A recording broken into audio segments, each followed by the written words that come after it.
So hi guys, welcome back po sa ating channel. So ngayon po ay tuturo ko sa inyo kung paano ba mag-delete ng email account ninyo. Okay? Na hindi nyo kailangan sa phone na naka-open sa cellphone ninyo. Okay? So para matutunan nyo, sundan nyo lang po ito. Okay? So let's go.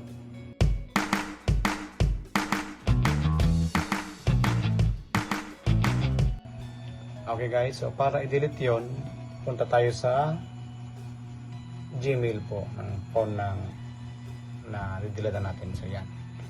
Kung makikita po ninyo, yan po yung lalabas. After that, click po yung 3 lines sa left side. Okay?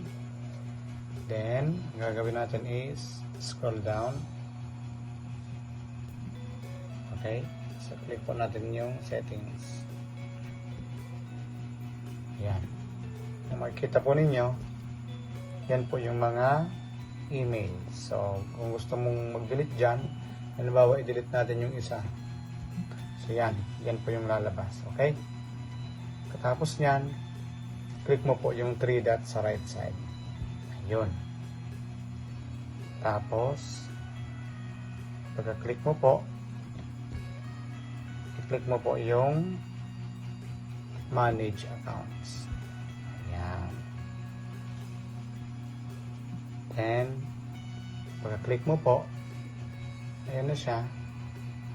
I-click mo po ulit yung email na i-delete mo. So, yan. Yan po yung lalabas.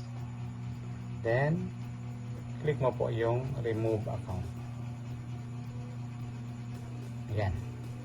Then, nakalagay dyan, removing this account will delete all of its messages, contacts, and other data from the phone. Okay? So, kung gusto mo talaga siyang i-delete, remove account mo na siya. Yan.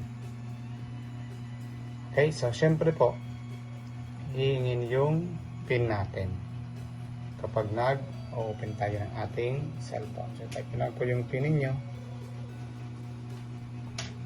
Then, okay.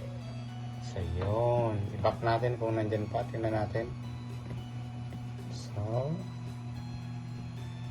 isa pang back. Right.